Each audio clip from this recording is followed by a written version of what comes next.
Welcome to the Application Lab. Today, we are reviewing ownership terms in real estate. By the end of this lesson, you should understand how title is held, why it matters, and the details to remember for your exam. Ownership is a predetermined blueprint of rules. These rules dictate what you can and cannot do with a piece of property long after the deed is signed. This blueprint is built on 3 questions. How many people own the property?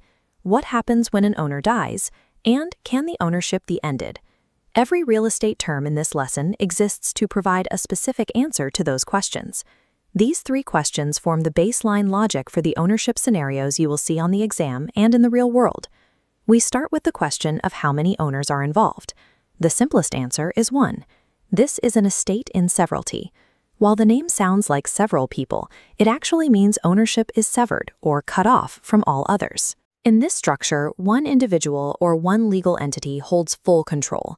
You make the decisions, subject only to standard laws and existing deed restrictions. Sole ownership gives you absolute individual authority, though it also means you carry the full burden of maintenance and liability. When 2 or more people hold title at the same time, it is called co-ownership. The most common form is tenancy in common. Here, owners can hold unequal shares. In this example, Ava owns 70% of the property, while Jordan owns 30%. Despite these unequal shares, both owners have the right to possess and use the entire property. One owner cannot lock the other out of a specific room just because they own a smaller percentage. Regarding our second question, what happens at death, a tenant in common share is inheritable. It passes to their heirs rather than to the surviving co-owner. If Jordan passes away, his 30% interest passes to the person named in his will. Ava still owns her 70%, but her new co-owner is Jordan's heir. Tenancy in common prioritizes the right to pass an investment down to family, even if it means the surviving owner must now work with a new partner. But joint tenancy is different. It requires every owner to hold an exactly equal share of the property. This structure includes the right of survivorship. When one joint tenant dies, their interest automatically transfers to the surviving owner. If 2 people own a home and one dies, the survivor immediately becomes the sole owner. This process bypasses wills and the standard inheritance process entirely. Creating a joint tenancy requires 4 shared conditions, often called unities. You can remember them with the acronym TTIP. This means all owners must receive their interest at the same time, through the same title document, with equal ownership interest and an equal right of possession. Joint tenancy serves as an automatic transfer system, ensuring the property remains whole and passes immediately to the survivors. Some states offer tenancy by the entirety. This requires the 4 TTIP conditions plus the additional requirement of marriage. A feature of this structure is creditor protection.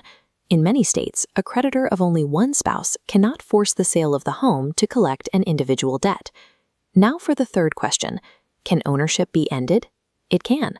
If one joint tenant sells their share, the shared conditions of time and title are broken. The new buyer does not become a joint tenant. Instead, they become a tenant in common.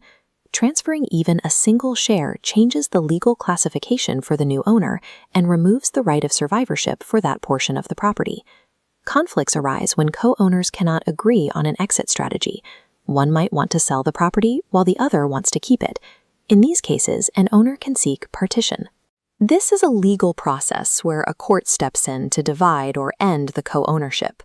The court may order a partition in kind, where the land is physically divided into separate tracts.